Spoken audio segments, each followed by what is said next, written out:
Attention, malgré le constat sans appel des 3 premiers épisodes, rôle occulté. Qui a financé Hitler pour pouvoir faire la guerre? Fable. Pourquoi les Américains ont soutenu, voulu et financé l'Union Européenne alors qu'elle était censée leur faire concurrence? Appartenance jamais révélée. Monsieur, quel est le lien entre la Révolution française et la franc-maçonnerie? Même devant l'évidence, je vois les sceptiques dire « Ouais mais si ce que tu dis c'était vrai, ça serait hein !» Sous-entendu, la télé, les médias en parleraient. Les médias en parleraient? Vous êtes sûr?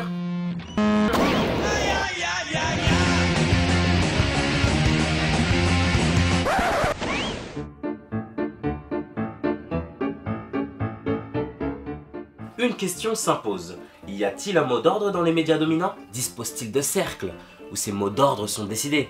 Par exemple à l'image de la franc-maçonnerie. Des cercles où ils se réunissent pour débattre de on ne sait quoi. Ben en fait, oui. Les membres du siècle! Mais n'ayez crainte, les médias tiennent sur une charte inviolable qui contient l'objectivité, la transparence, le pluralisme, l'indépendance des chaînes, des économistes comme des journalistes. Love, exciting and new. Come aboard, we're expecting you and love. Ça vous dit si on jette un œil? Pour commencer, la proximité entre les médias et les politiques est flagrante. Et l'exemple du siècle arrange encore moins les choses. Le Club Le Siècle, fondé en 1944, réunit depuis plus de 70 ans la quasi-totalité du pouvoir politique, économique, financier et médiatique français. On peut voir ainsi, lors de leur dîner mensuel à Paris tous les derniers mercredis du mois, défiler hommes politiques, de gauche comme de droite, hauts fonctionnaires, chefs d'entreprise, journalistes, économistes, intellectuels, représentants du monde de l'édition et des médias de premier plan. Le mot d'ordre, rien ne sort de cet hôtel. Oui, et la seule chose qu'on a envie de dire, c'est pourquoi. Sans doute que c'est une manière de développer leur sens de l'objectivité et leur esprit critique. Ensemble. Pourquoi il y a des journalistes, ils passent à la télé, ils présentent les informations Quand ils y participent, c'est à titre privé, mais après ils n'en reparlent pas à l'antenne, c'est parce qu'ils ont des choses, ils ont des réflexions, ils ont des choses à dire. Ne pense pas que les médias font l'opinion. Pour finir, il y a les médias training, appelés dans le milieu journalistique faire un ménage, qui consiste à user de la notoriété d'un journaliste pour pouvoir vanter les mérites d'une entreprise. Oui, bonjour, je suis monsieur de l'entreprise. Oui, bonjour. J'organise un séminaire pour et je vous propose un ménage pour celui-ci. Et de quel type d'entreprise s'agit-il? Alors, il s'agit de la boisson. C'est vrai qu'on a eu quelques problèmes, mais il s'agit ici de redorer son image. Mais pose quelques problèmes de santé, n'est-ce pas? Écoutez, je vous propose 30 000 € pour ce service. Ah, dans ces conditions, si elle est vraiment bonne, c'est d'accord. C'est beau l'objectivité.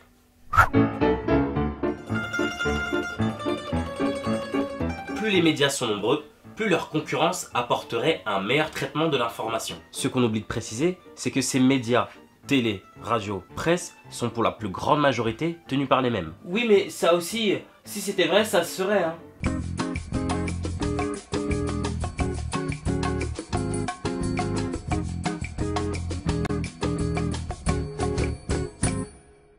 Ainsi se construit le pluralisme de l'information. Au travers des parcours croisés d'une poignée de journalistes interchangeables qui sont chez eux partout. Et inutile de préciser où se retrouvent ces grands patrons. Oui, j'oubliais QQF. Monsieur, pourquoi les journalistes de la télé traînent toujours avec les grands patrons et les politiques? Mais vous ne trouvez pas que vous exagérez un peu? Je ne vois absolument pas de quoi vous parlez.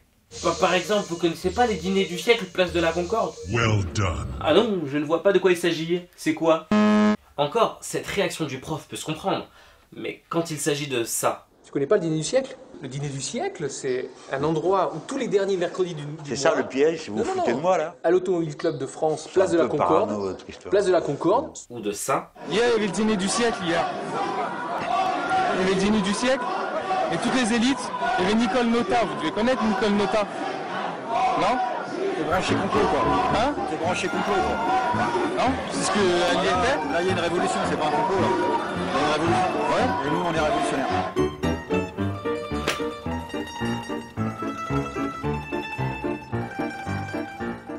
Je considère pour moi, Claire Chazal, que l'argent et la politique doivent être séparés.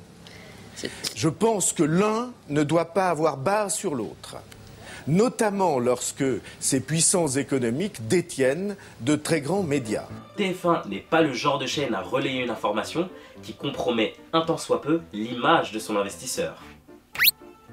Et ce, même si c'est une affaire concernant l'avenir du pays. L'ASN, l'autorité de sûreté nucléaire, a relevé des anomalies dans le ferraillage du béton. La banque JP Morgan détient elle aussi des parts du capital de TF1. Elle ne sera jamais désignée par la chaîne comme le cerveau du scandale Findus, comme responsable des derniers scandales bancaires du Vatican et ses retraits de carte bleue, ou comme responsable de la hausse de nos factures électriques.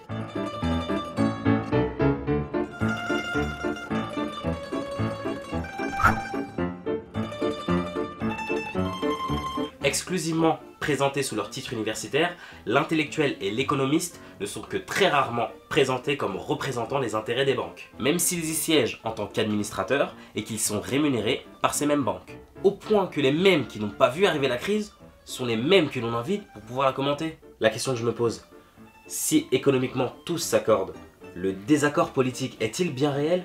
Dans un milieu où tous fréquentent les mêmes endroits, l'idée de promouvoir une pensée unique peut vite émerger. Et cette idée supporterait-elle la contradiction?